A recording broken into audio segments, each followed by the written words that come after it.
지금 이 기자가 환율 얘기를 할 때 금리 얘기를 잠깐 했었는데 오늘 한국은행이 기준금리를 동결했습니다. 역시 환율 때문입니까?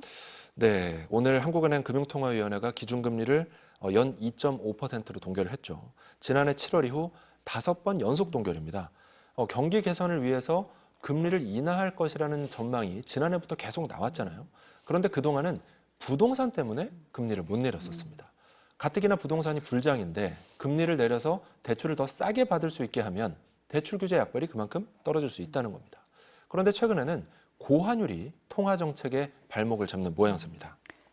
이 기자 설명을 들어보면은 경제 성장을 고려를 한다라고 하면 금리를 내려야 하는데 네. 금리를 내리면 환율이 오르니까 못 내린다. 뭐 이런 얘기인가요? 네, 그 왜 그러냐면 예. 아까 말씀드린 그 한국과 미국의 금리 차이 때문인데요.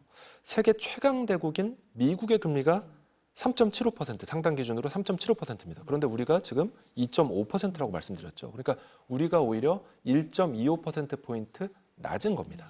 그런데 여기서 금리를 더 낮췄다가는 한미 금리 차이가 더 벌어지고 자금 유출 우려가 더 커질 수 있습니다. 통상 금리가 낮은 나라에서 높은 나라로 돈이 이동하거든요. 여기다 고환율로 인한 물가 불안도 걱정이죠. 통상 금리를 낮추면 물가 상승으로 이어질 수 있는데 이미 고환율이 수입 물가를 끌어올리는 상황이거든요. 여기다가 부동산도 마음을 놓을 수 없습니다. 모두 금리를 낮추기 힘든 요인이죠. 이렇다 보니 금리 동결이 좀 장기화할 수 있지 않느냐 이런 전망까지 나오고 있습니다. 금리는 좀 한동안은 동결될 것 같다라는 얘기고 주식 시장 얘기도 좀 짚어보겠습니다. 코스피 오늘은 어떻습니까? 네, 오늘도 올랐죠. 예. 지금 종가를 제가 지금 확인하고 있는데 1.5% 넘게 올랐습니다. 제가 조금 이따가 확인해 드릴 텐데요. 네.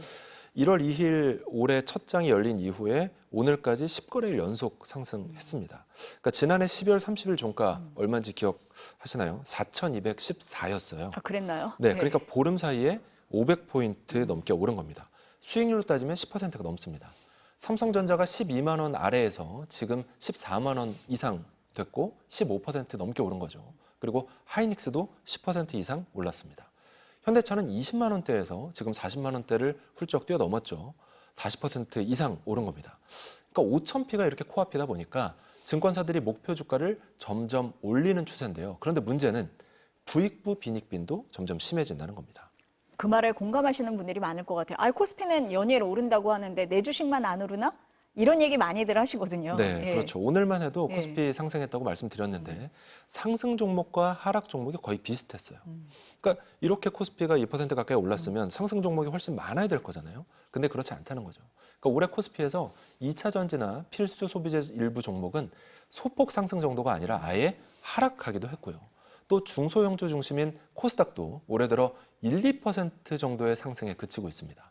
그러니까 이제라도 들어가야 되나? 이 정도면 조정이 오지 않겠냐. 어느 쪽이든 어느 때보다 주식에 관심 많으실 텐데요. 무엇보다 장기 투자가 중요하다는 원칙은 꼭 명심하셔야겠습니다. 원론적인 얘기입니다, 그건. 네.